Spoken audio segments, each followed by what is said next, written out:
are igniting the blockchain here today on the third day of our Ardor Day celebration.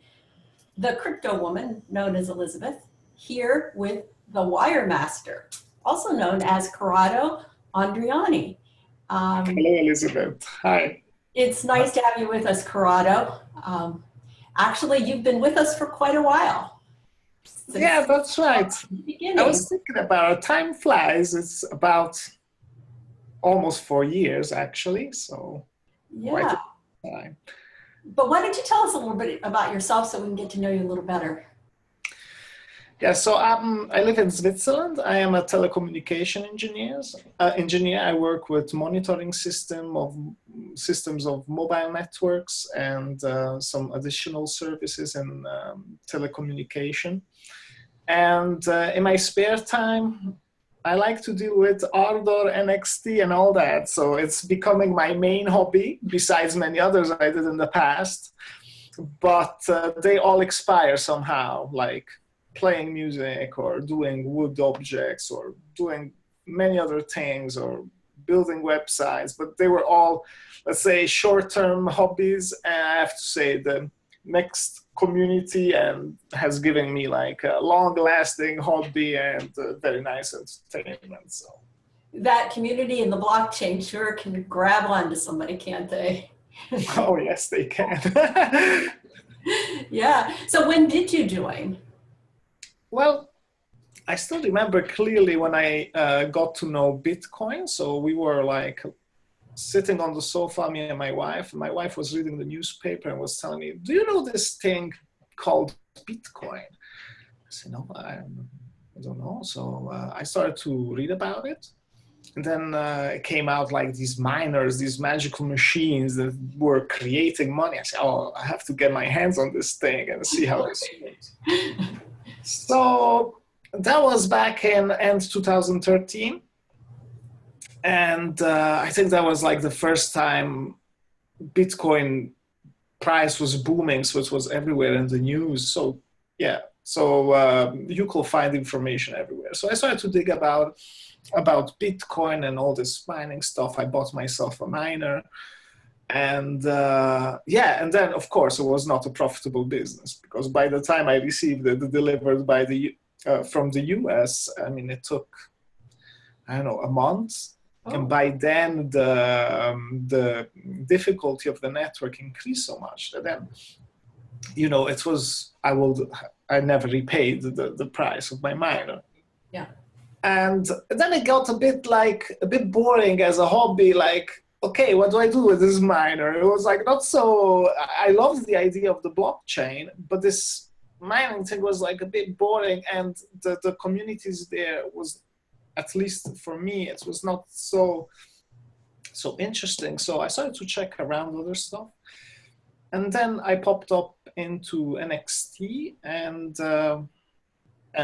it was great because, you know, the things it was bringing, the new features were really nice. Like proof of stake was one of those that for me, it clicked because this power consumption for mining with these devices for me was just crazy. And it was clear that this was going to go on and on and on. And, you know, if this has to be the payment method of the future, I don't see how this can be the payment method of the future if you want to burn so much energy by doing this thing.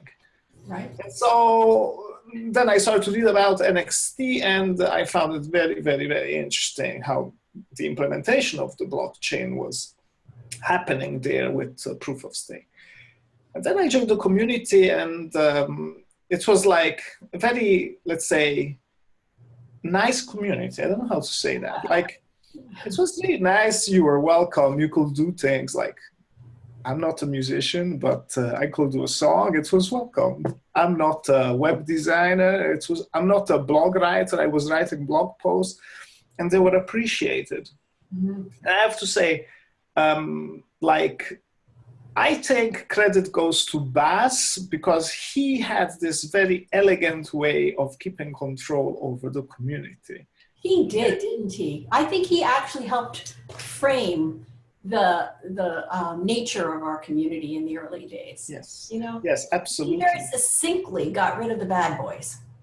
Yes, he had this. He really had style in driving the conversations and bringing it back to a, let's say, nice and let's say calm and relaxed way, and that was like, I think that maybe drove, exactly as you say, the community to people that were not so like, I don't know, too much into it, but people that were like reasonable, that liked that communication style.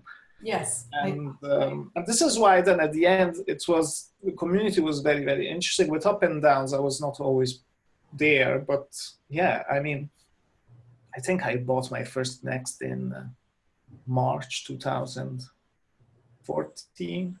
Yeah, March 2000. Early days, huh?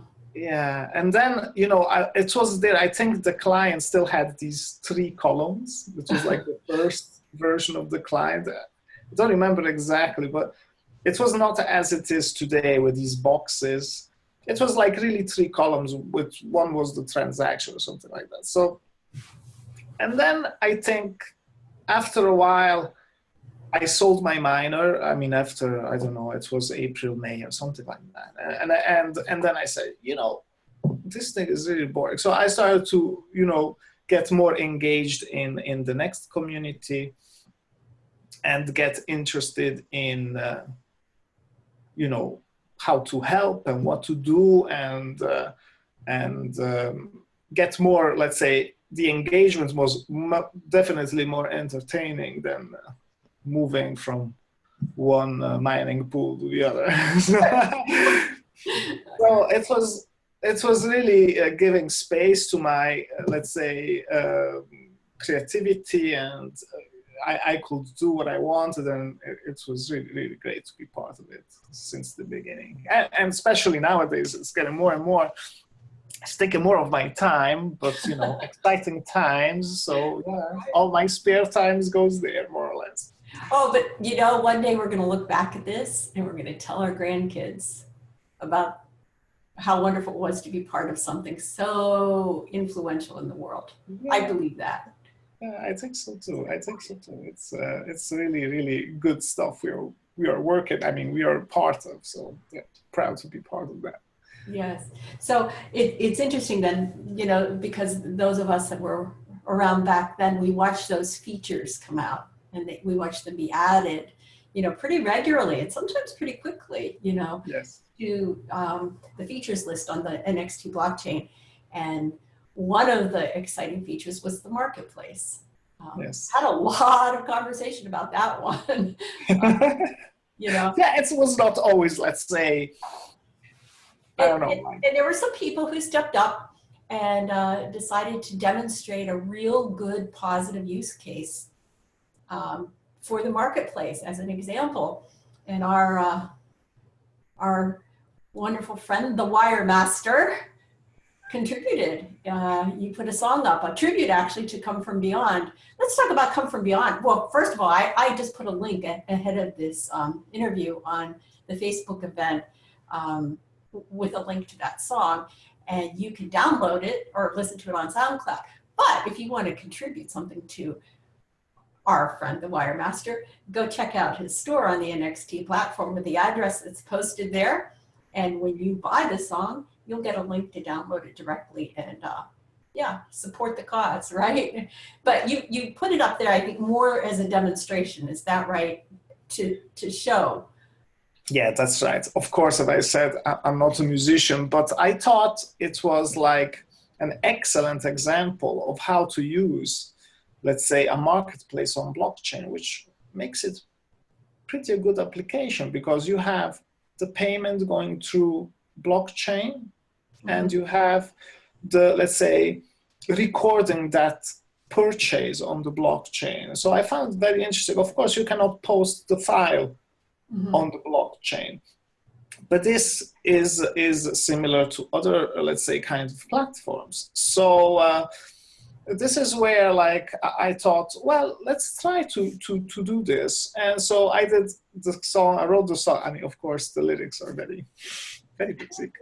There are no I think words. it's great. You know, it was so well received. Yeah, I thought. One of those iconic things that we all look back on and think about.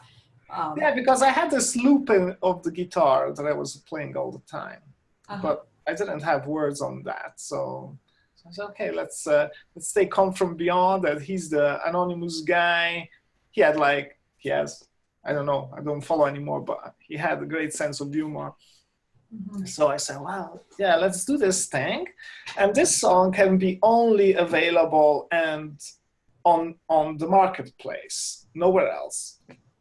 And that was the case for years. I mean, I added it to SoundCloud only recently because, you know, it's there since years. So, I mean, maybe people didn't listen to it. So it's not that I want to make money out of that. It was just a demonstration of how the marketplace could be used in a good way, and how these kind of, let's say, electronic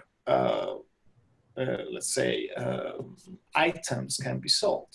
And it worked pretty well. I mean, I sold some on the marketplace, and I'm happy with my sales. I think I sold maybe 15 times the song. So okay.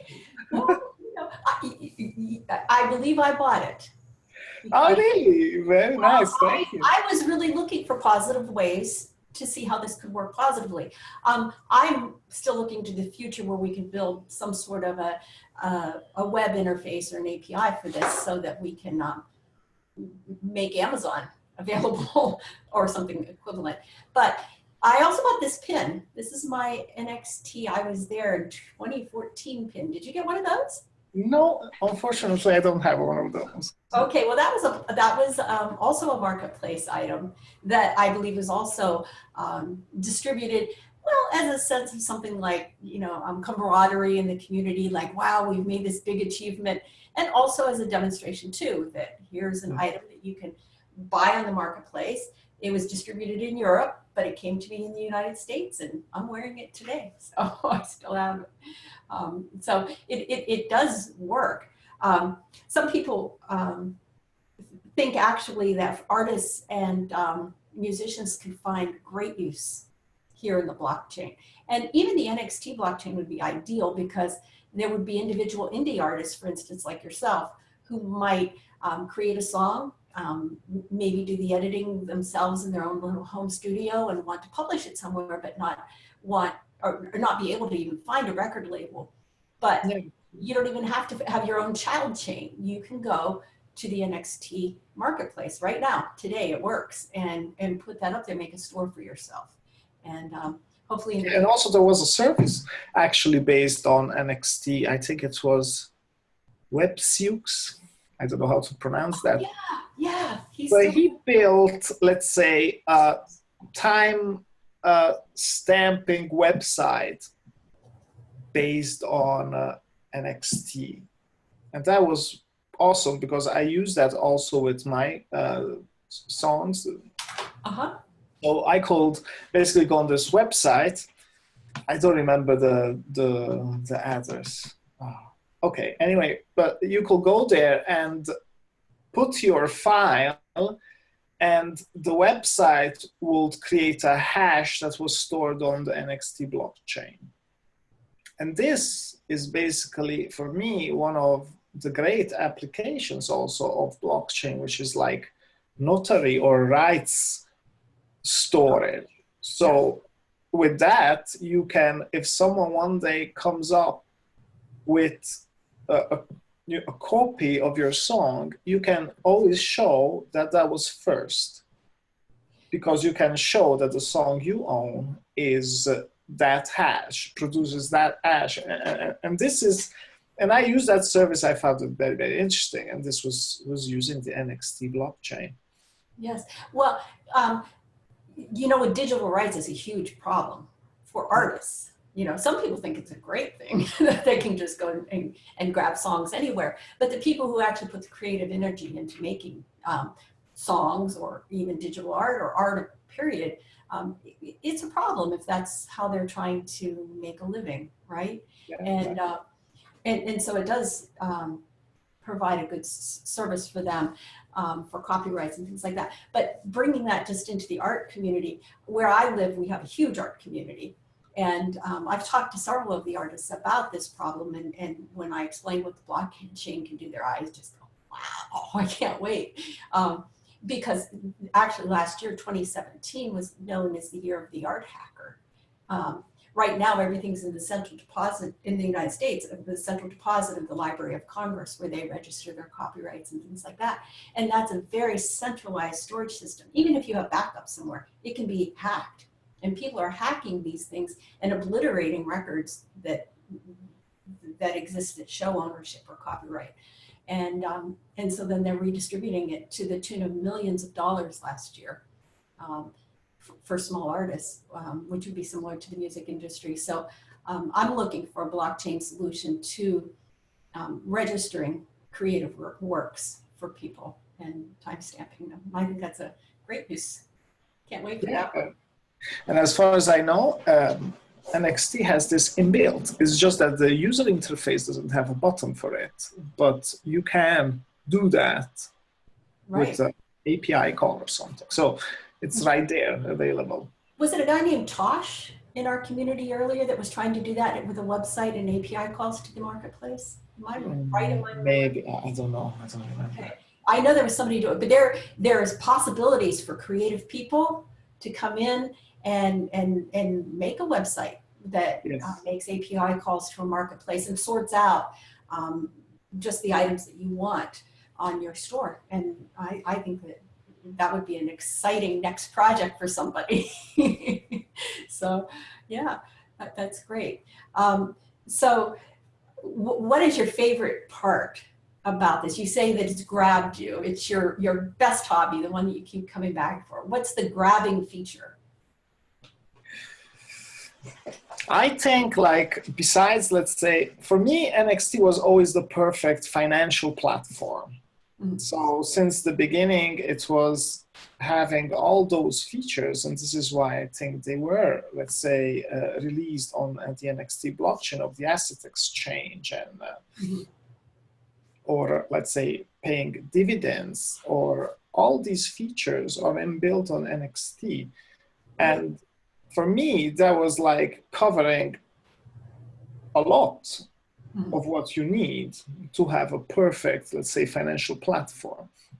So this is what I liked the most about the whole thing. And then, of course, came other features that, as we said, the marketplace or the aliases or the voting system. The voting system is an amazing feature. It's right there. It can be used today. I mean, and people is, developing, voting on blockchain. It's there. So let's talk about voting on blockchain. I mean, there's a lot of discussion about whether or not it's really applicable to political voting, for instance, because because there's still a place where you have to prove your identity to get your vote, to get your voting privilege. And that place of proving identity is a centralized point that could reveal identity. So the anonymity would be gone right there. But there's other places where this doesn't matter so much. Do you have a use case for the voting system that you can think of? Well, I think, like, from my point of view, I mean, if you have, anyway, you have to have like someone that coordinates this thing, So let's suppose you have a country that wants to plan a voting on NXT. Mm-hmm.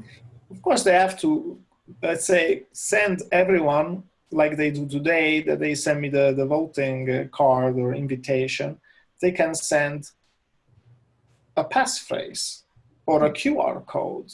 Right. They just take that and you vote, and it's anyway anonymous, because no one, only who coordinates this effort knows maybe that let's say account belongs to you, but no one else knows that. So like if me and you, we vote and we receive this QR code, for instance, for voting, I do not know that account comes from you. You know what I mean? So from that point of view, I don't think there's a big issue with anonymity, actually. Well, of course, centrally, of course, they can bound your account and figure it out. But let's say generally, I think it can work out. Also with the current, let's say, tools. Mm-hmm. I think you're right there. I think that the issue that it's that one person or that one group of people that issue it that I think is the point of concern for. Yeah, that's right. But that's a problem, and that's okay because we've got so many creative people in the blockchain space working on these problems. We're going to come up with a solution because the technology is definitely able to handle this. For instance, I know that there's a lot of corporate voting. I work in a very small business, so I don't think of this often, but there's a need sometimes in a business that might have 100,000 employees, like big, huge, to vote on something, like maybe a trend in the company. I don't know, let's have an example. What are we going to have for our company picnic? Are we going to have ham or are we going to have chicken? You can have everybody have their little ID that they can go in and vote with this, and everybody can see the results. So the chairman of the board can't say, oh, I like chicken better, so we're having chicken, and I'll just tell everybody that. Yes, 2 votes. Chicken. So you know what I mean? That's very simplified, but it's an example maybe where people come together to make a poll or a tally or a vote on something. So yeah. Yeah, and also really, we have really people with a lot of creativity. So if we want to sort out also the public voting, I'm pretty sure someone can come up with something. Yeah. There's a lot of exciting possibilities in that. I've been considering and thinking and talking to some people about the effects of our voting system on an open democracy. To just be answerable and accountable to your constituents if you're a lawmaker. That's right. Yeah. There are many places where that will be really, really useful. Many places in the world, like. Go ahead. Other than our countries, where maybe things work a bit better, but there are many other corners in the world where that would be really, really, really useful. Yes. So were you around when the aliases were around? That was like the first feature. I came after the aliases were actually when I came in. No, that it was not there. But then I kind of disconnected for a while. So when I came back in I think it was summer 2014, then it was already there. So I didn't live through the release of that feature. So, but I used it. Yeah. I tried it. Okay, I tried them all the features. So. Well, that was back in the day when we were so sure that that our blockchain solution was so ready for the world that I think we all thought the world was ready for us. And that happens sometimes when you have progressive or a disruptive technology. You get excited about it and stuff, and the world isn't quite ready for you. But I think the world's catching up with this notion of blockchain. It's starting. Yeah, absolutely.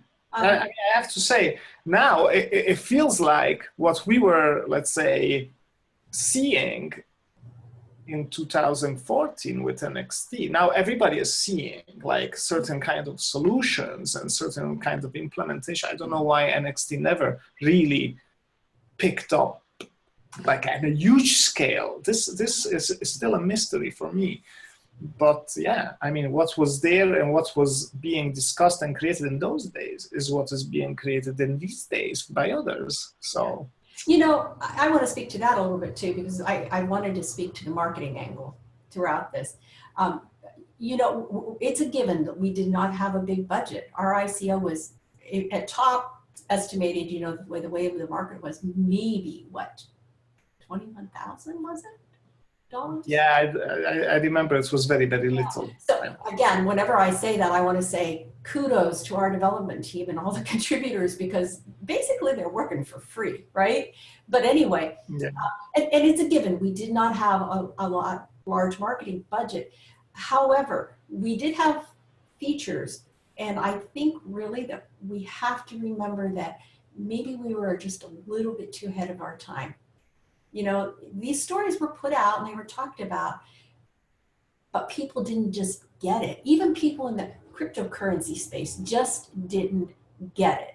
And I think and I hope that the time is coming, or has come, that people will get this, that they'll understand the impact that this is going to be able to make in our future, and that it's delivered right now. You know, it's deliverable in our NXT blockchain, and an evolution of that blockchain with some different features for different applications, with the Ardor platform with child chains coming at launch in 2 days. Yeah, day after tomorrow, right? I mean, wow. And I think that that's part of it, that we were just a little bit ahead of our time. And that's okay. We're still here. It's good that we are, let's say, coming back now with Ardor. I Yeah. think maybe it's the right time. So yeah, let's see. Let's see. Yeah. So when you think about blockchain in the future, what do you think? Well, I think like all, as said, like for me, all applications that go from voting to copyrights and to financial markets. So I have a feeling nowadays blockchain is used for whatever. So it's a cool word. So I was reading the other day, some companies that deal with something that has nothing to do with blockchain, they called themselves in a different, so that their name has changed to contain the word blockchain, and the stocks of this company grew by 300% in a day. So it's like nowadays I have the feeling that blockchain, everyone wants to put their hands on blockchain, but I have a feeling that not many know what that is really useful for. So some things don't need a blockchain.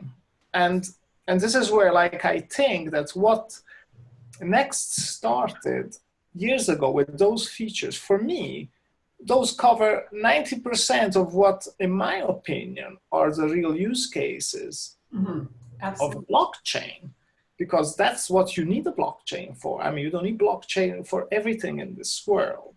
Right. You need to have a blockchain for information that are, you know, where you have to really, how to say, like, remove that trust of layer on critical things like voting or money or things like this. Don't use that for whatever comes to your mind. So and this is where I think we have started that 4 years ago. So I think we are pretty ready for what the real use cases of blockchain will be in the next. Oh, we are so ready. Oh, yes. Ready. But that's a warning too for businesses that might be, like a business person who might be considering blockchain that might stumble across this video someday and watch it.